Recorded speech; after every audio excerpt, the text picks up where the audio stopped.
What's up, you guys? This is Dan Koval. This is Kristin Kuba.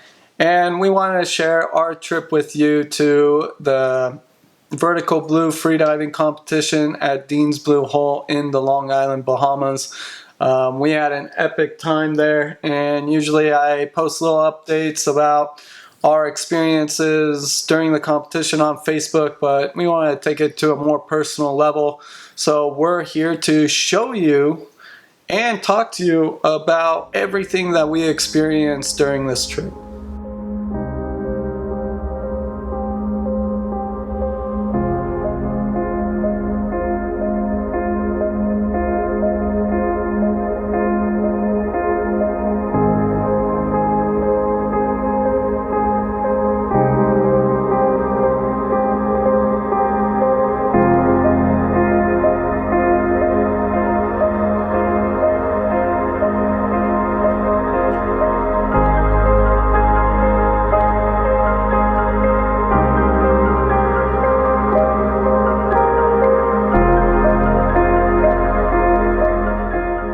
So we had this amazing time. Never been any place like Dean's Blue Hole. There's really no other competition like Vertical Blue. The way that the vibes that you get off of everybody at the Blue Hole, like all the athletes, you meet all these elite top athletes all over the world, and all of them are just extremely humble, extremely kind. Long Island itself, there isn't really much to do there. It's an island with just amazing weather, amazing conditions. The ocean is just beautiful. Nice, beautiful white sandy beaches. When we arrived at the Blue Hole, I remember my first thoughts looking at the hole. I'm like, wow, it's amazing. It's just this hole that drops off down to 202 meters or something like that. And we jumped in on the first day and we wanted to explore what was around it. I forgot half my gear because I was just so excited to get in the Blue Hole. I forgot my nose clip. I wanted to make some dives, so we were just so excited the first day. First dive was a little bit shocking. It took us a little bit of time to adapt and get used to diving deep there because of the fact that it was just dark, and you know that you're safe, but it's still an eerie feeling almost. Yeah, it took me a little while to adapt, get over the jet lag, get over the darkness. There was a little bit of a thermocline at maybe 60 meters, 70 meters, but after that things started to click. You know, after that first week, I did start off with doing 1 day constant weight, 1 day free immersion. Those were the two disciplines that I want to focus on. Mm-hmm. Free immersion, I did one dive to I think 85 or 86 meters. And on the way down, very comfortable, felt really good. But then I did have the torch on top of my head.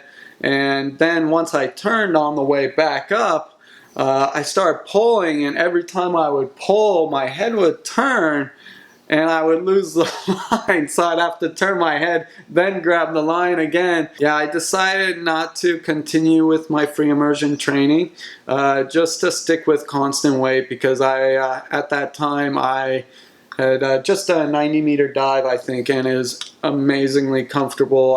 I had a lot of equalization left. I felt really good, so I decided to not to continue with free immersion and just focus on constant weight for the rest of my training there.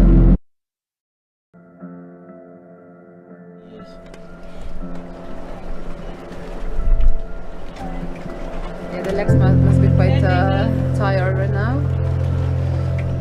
Come on, Daniel, keep the focus. Pull on the rope? No, he did a little pull. Yeah. 3 meters below the surface, he did a little pull. So a little pull below the surface. That kind of alerted the safety team that there was going to be a little bit of an incident. Daniel Koval from Hawaii will not be getting the U.S. national record for constant weight today. Brief blackout at the surface. Daniel's just fine.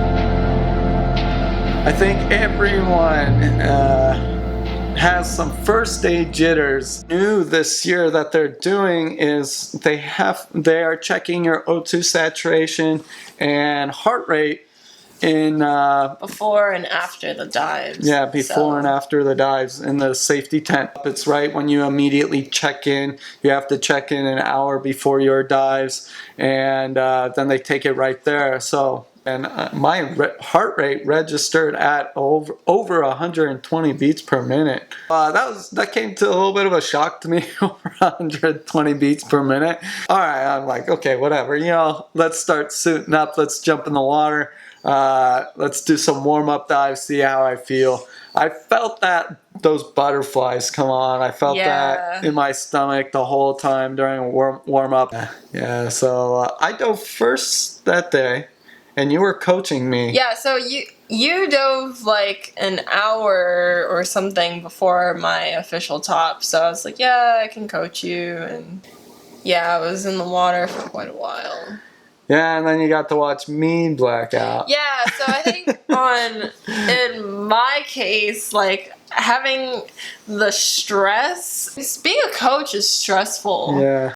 Yeah, like the whole, like from watching you breathe up until the end of the dive, like my heart's just like pounding. I was just so your nervous. heart rate was probably up there. Probably. And then like, you know, going into my dive, I guess like my blood pressure was really low by that time because I didn't eat and I was out for a long time, but I felt like my legs were starting to go numb. And then you weren't hyperventilating. I wasn't hyperventilating for sure, but like I just felt like my legs were going numb, and I was like, okay, well, we'll see what happens. And then so my official top goes off, and then I turn around, make the dive, and then the dive itself felt pretty good. It was just equalization, like I was a meter away from the plate, and you know, I don't want to burst my eardrums off the first day, or I don't want to burst my eardrums ever. Better play it safe. Yeah, so like I just turned around, I started coming back up, and I felt fine coming up.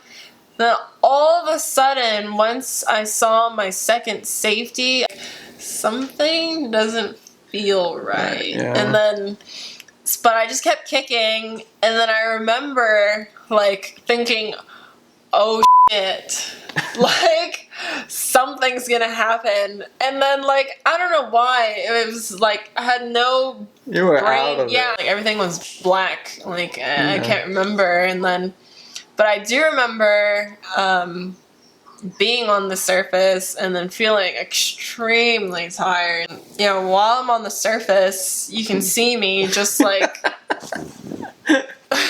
So after my blackout, you know, I had that rest day afterwards, which good. It was good. It allowed me to gather my thoughts and sort of recover from that dive. I didn't feel like my heart was beating out of my chest. I didn't feel so stressed out. I felt good. I felt like it was another day of training, and that's sort of the mindset that I went into that dive.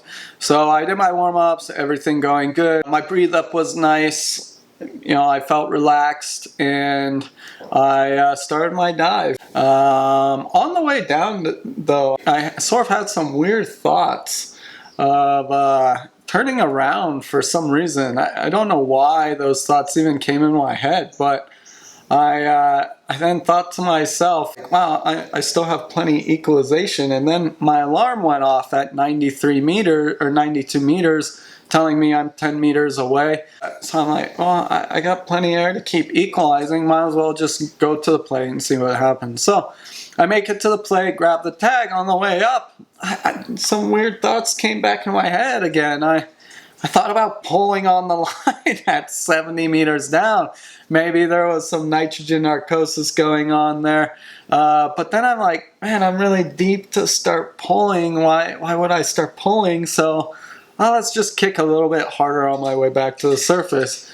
And before you knew it, I just really started to focus on my dive, focus on my streamlining. I kicked back to the surface. A few feet, you know, maybe at 5 meters, I stopped kicking and surfaced. And it's sort of like I popped back into my body back. And I was like, wow, I'm here. I made it. Let's do the surface protocol. Let's take off nose glue. I give an okay sign, and then say I'm okay. And I managed to do that. And then I got white card. So it was sort of a weird dive for me. Sort of a shock. Definitely not my best dive throughout the competition and training and stuff. It was a beautiful dive nonetheless, and it felt really good to just make that dive. I don't know if it's really popped in that it was the US national record even now. I just want to keep diving deeper and deeper.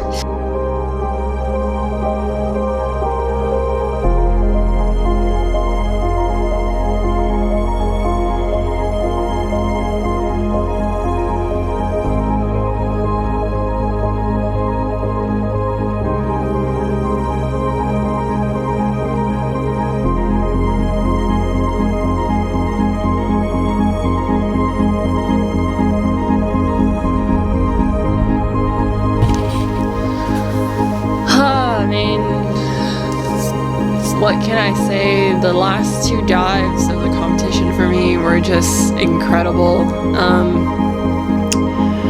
I just felt, really good.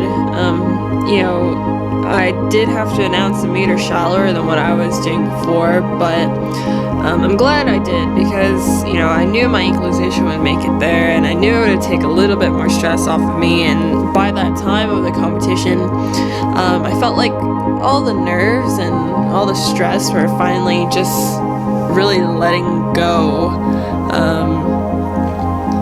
And I ended up having really good dives. My constant weight dive with the monofin, I finally made that dive, and it just felt really good. I don't know how to explain it, but everything just felt right in that dive. Even though, it was a bit of a longer dive, it still was a really nice dive, and I'm glad to have, at least one really nice, clean, comfortable dive during the competition, to feel like what I was feeling before in training. And then my bifins dive was also really comfortable, really nice, just really, really good feelings, and I'm really glad I ended up announcing that dive for the last day of the competition.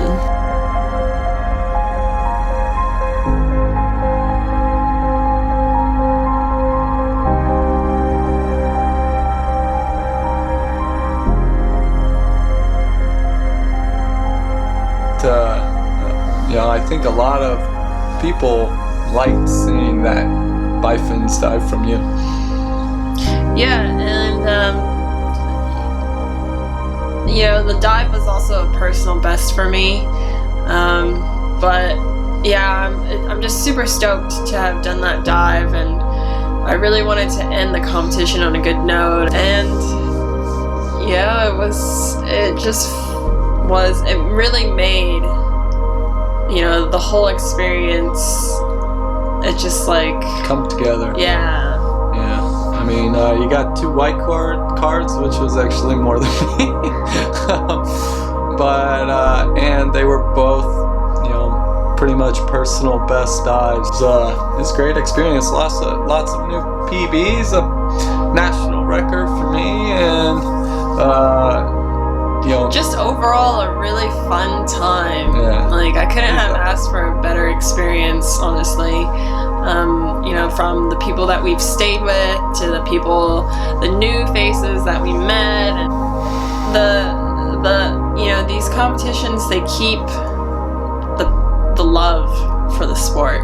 Yeah. You're not necessarily competing against each other, and you just feel a lot of love from everybody.